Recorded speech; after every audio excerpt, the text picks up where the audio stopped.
The Group 1 action for the season might be behind us, but there's still plenty to discuss when it comes to Hong Kong racing. This is what's in store for you on Hong Kong Direct this time.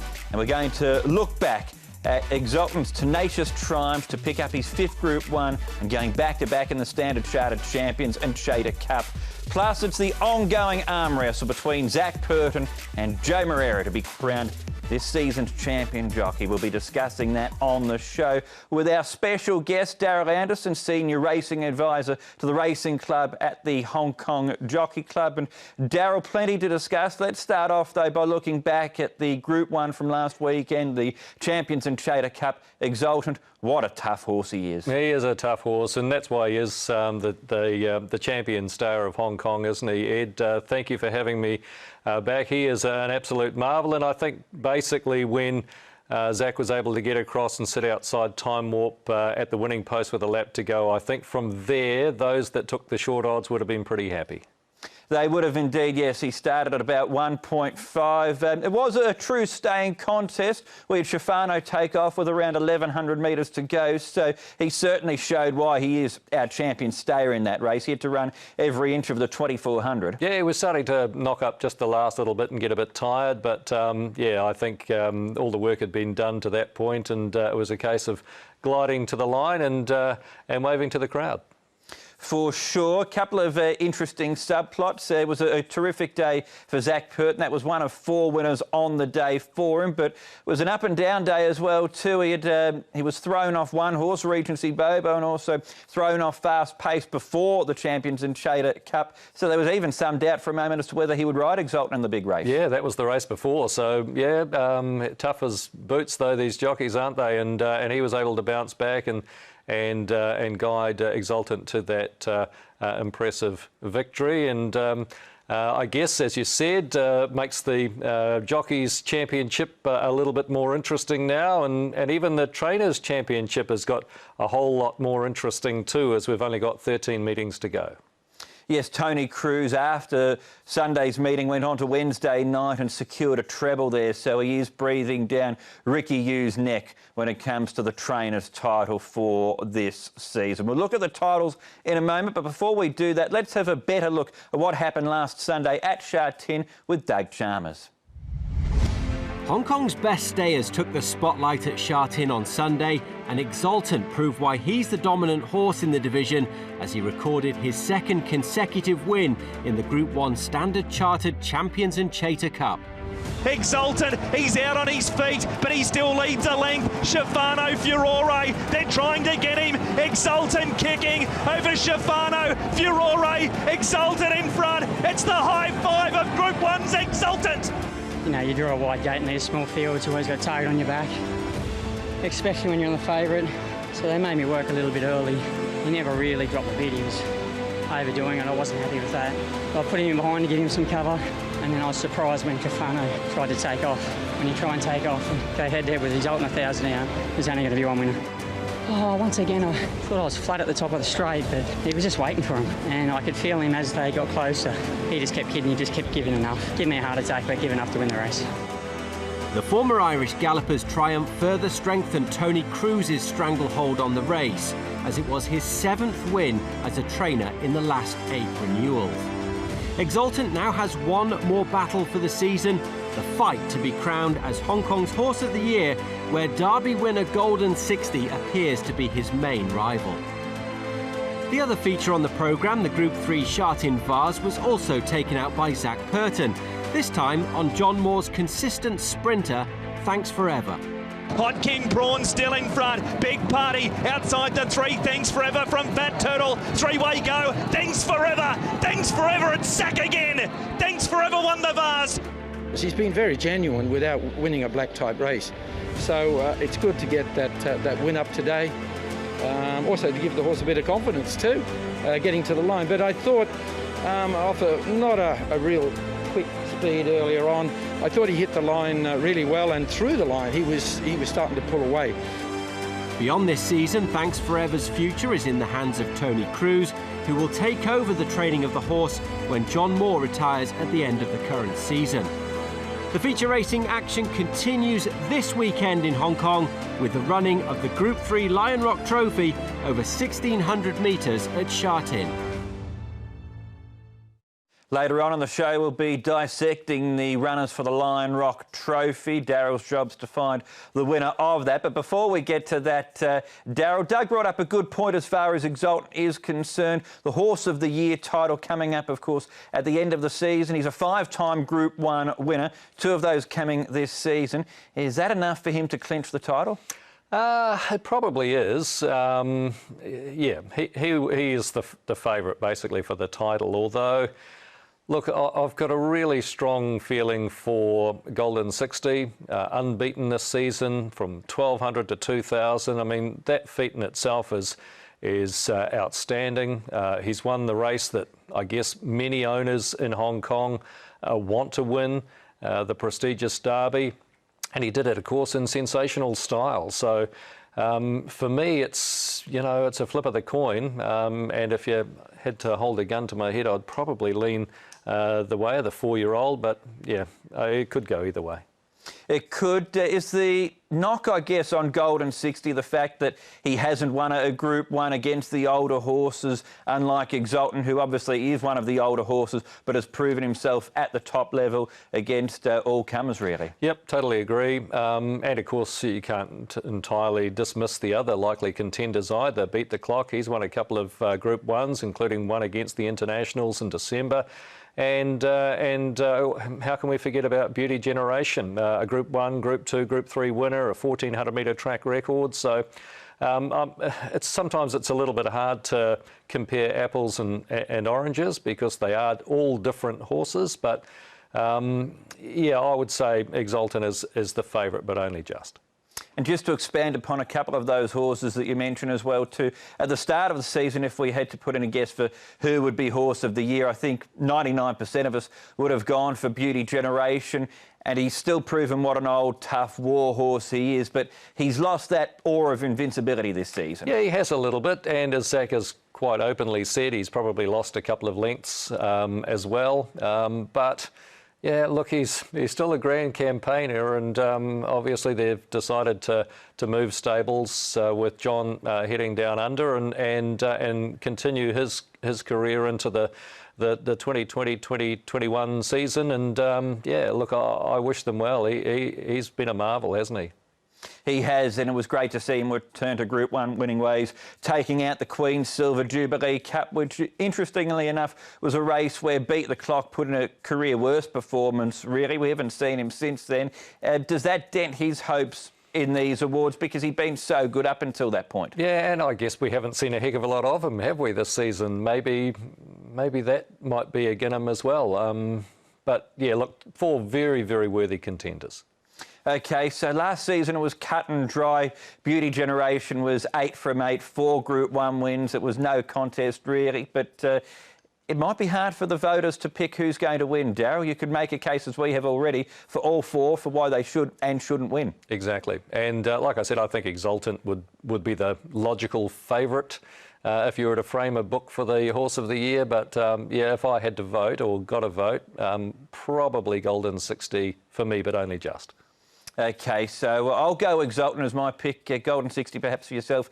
Darryl, of course, he's trying to emulate what Rapid Dragon was able to do and claim the 4-year-old series all 3 legs and then be crowned Horse of the Year. Exultant, I guess, is perhaps unlucky not to have won it already. Had he come around at another time, he wouldn't necessarily be living in the shadow of Beauty Generation like he has for much of his career. Is he now getting the credit, do you think, that he deserves as a horse? Yeah, absolutely. And I think had he won the Vase in December, I think the voting would have been clear-cut, to be honest.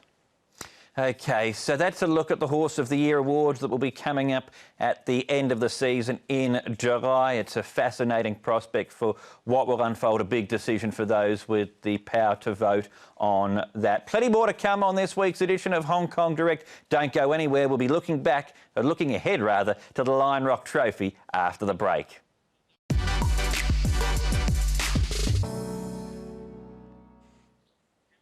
Welcome back to this week's edition of Hong Kong Direct. We're about to preview the Group 3 Lion Rock Trophy, the feature of 11 races coming up at Sha Tin on Sunday. But if you want a preview of all 11 races, go to the website hkjc.com on Saturday night, Hong Kong time. And a race-by-race guide with a Racing to Win team will be there, where Paul Larry and the team will have found all the winners for you. Before we get to the Lion Rock Trophy, though, one of the big talking points right throughout the course of the season, and it's going to become even more of a talking point in these last few weeks, Darryl, has been the jockey title battle between Joe Moreira and Zac Purton. Just before we dissect it, I guess, in New Zealand, you work closely with a number of jockeys as a jockey manager. Coming here to Hong Kong and seeing Joe and Zac on a week-to-week basis, why do you think they're our two standout jockeys here? Oh, they're just outstanding, aren't they? Both consummate professionals, both execute a race extremely well.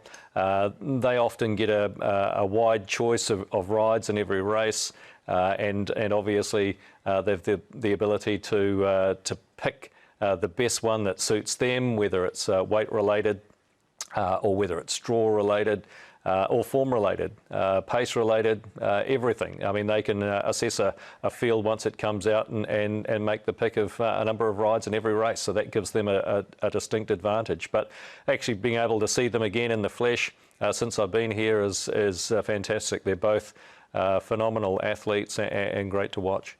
Yes, they're two of the stars of the show and two people that everyone around the world really associates with racing in Hong Kong. They traded blows last Sunday at Sha Tin. 4-all was the score line, but Zac had a bit of a free hit, didn't he, on Wednesday with Joe Moreira suspended. He made the most of that opportunity. Yeah, he did. He snuck a couple ahead, and I guess if you'd asked me at the beginning of the season who was going to win the championship this year, without without any hesitation, I would have said Joe, just simply because he was back having his full season as a freelance jockey. We know his ability to ride a little bit lighter than Zac, and so my money, I would have mortgaged the house even on Joe. But gee, hasn't it become interesting with just a couple of weeks to go? Not only just in the Jockeys Championship, Ed, but also the Trainers has got very close as well.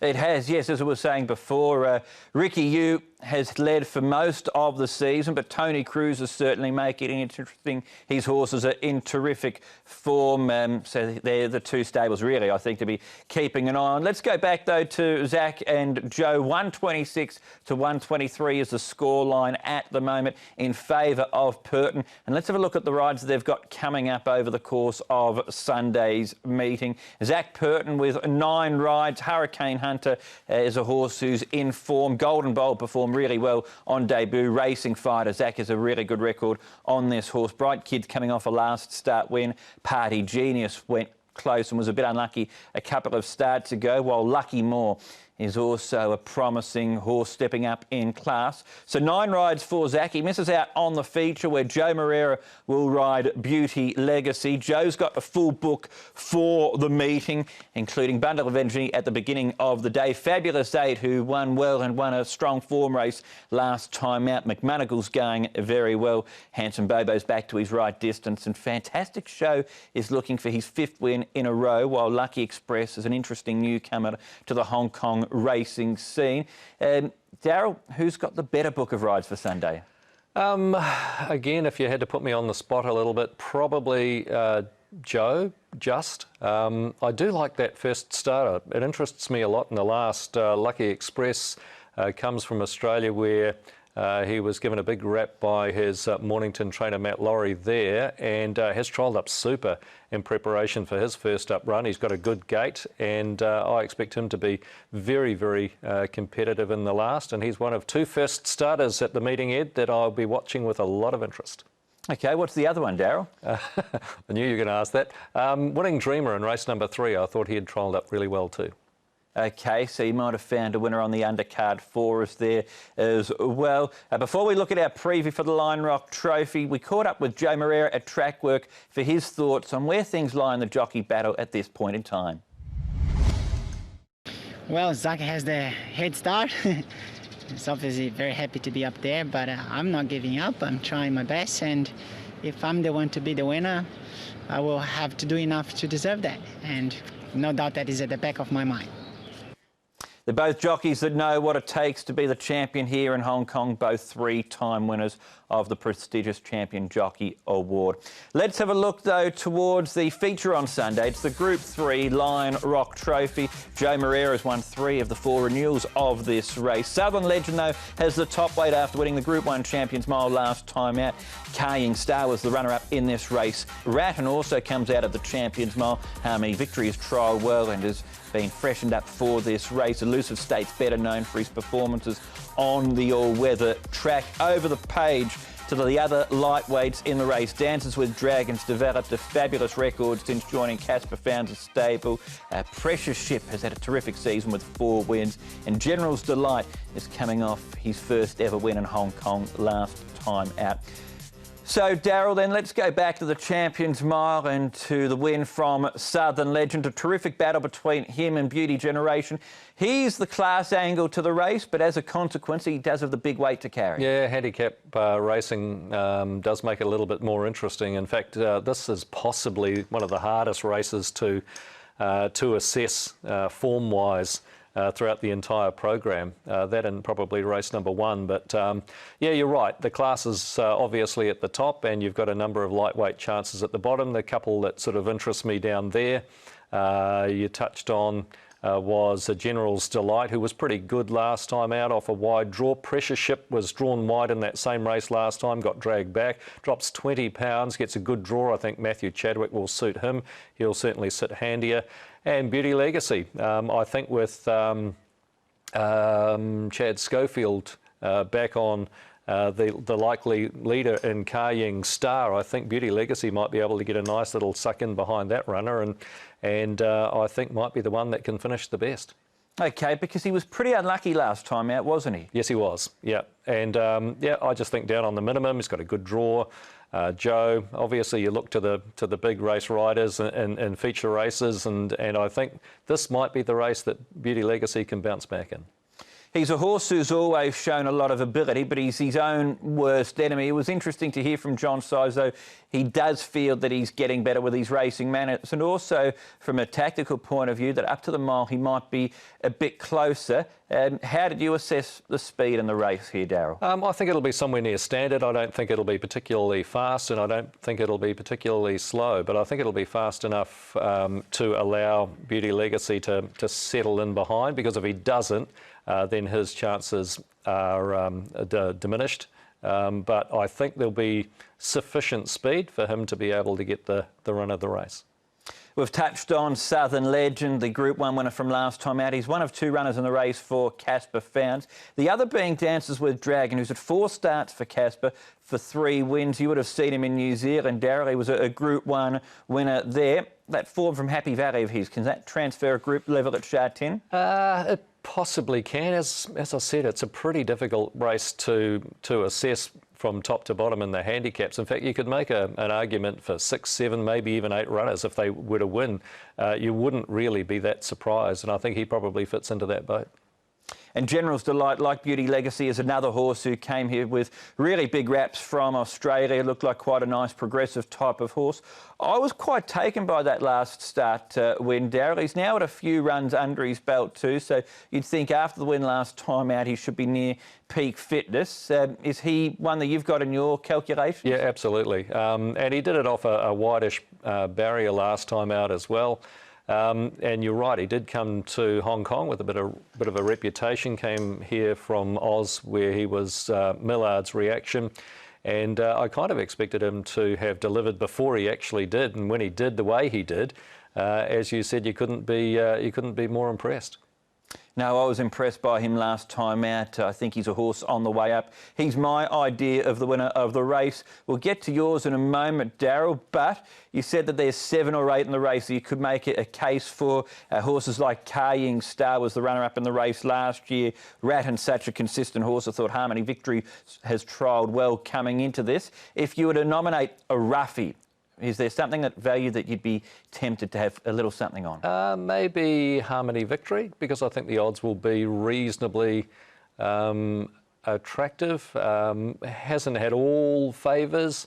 certainly didn't have too many favours last time out, but and like you said, it's trialled really well. I wouldn't be surprised if he finished in the thick of things, and I thought he might be at some reasonable value, because obviously punters are going to go sort of top and bottom of the handicap to a degree. They're going to look at the class horses at the top and those with good ability at the bottom with no weight. So if you can find something in the middle with a bit of value, and I think Harmony Victory might represent that. OK, so Harmony Victory's the roughie, Darryl. Who's the winner? Providing, and there is a big proviso, that Beauty Legacy behaves himself and doesn't wrestle the rider too much. I think he'll get the run of the race, and he'll be the winner, because if he doesn't win, like I said earlier, you know, you can make a case for many. Yes, it's a wide open race, the Group 3 Lion Rock Trophy, the feature of 11 races coming up on Sunday, and it all starts off at 12:15. The coverage starts at 11:45. We're heading back to Happy Valley on a Wednesday night for 9 races, and then the weekend action next weekend is at Sha Tin. But Darryl, we're out of time. Thanks for your company. We'll see you at the races on the weekend. Brilliant. Thanks for having me, Ed. Thanks to Darryl Anderson there. We're going to leave you with some sad news. Earlier this week, Stanley Ho passed away, well known for his influence in Macau and also well known as an owner and member of the Jockey Club here in Hong Kong. He raced champion galloper Viva Pitaka. Let's finish the show by looking back at his win in the 2010 QE2 Cup. As they work down the back of the course, and the Japanese stallion Never Bouchon is striding in the lead. He's freely out in front by a length to Super Pistachio. Mr. Medici third from the 8-year-old Viva Pitaka. Then Lizard's Desire 3 back the fence. The Derby winner Super Satin White sits high on the irons back in 6th, followed by Collection, Unique Jewellery, and Presvis is back last, where he came from to win last year's edition. 700 metres out. Never Bouchon's been running at even sections. From Super Pistachio, Mr. Medici, Viva Pitaka, no moves. 3 back the fence, Lizard's Desire. Super Saturn's waiting to cut the ribbon. White had a look around. He can't see anything coming for the time being, but he's got the short price favourite Collection on his inside. Then Unique Jewellery and Presvis is 2 lengths behind them. This would have to be a super effort by Presvis this year. Super Pistachio called upon. He's asked to chase Never Bouchon. Here comes Lizard's Desire, 1 off the fence. Viva Pitaka's flat out, but he's coming. Then Super Saturn and Collection to the outside. What a great finish, and Viva Pitaka hits the lead. Super Saturn in pursuit. Viva Pitaka, Super Saturn. It's the old 8-year-old Viva Pitaka. What a grand moment in racing. Viva Pitaka staved off the Derby winner Super Saturn.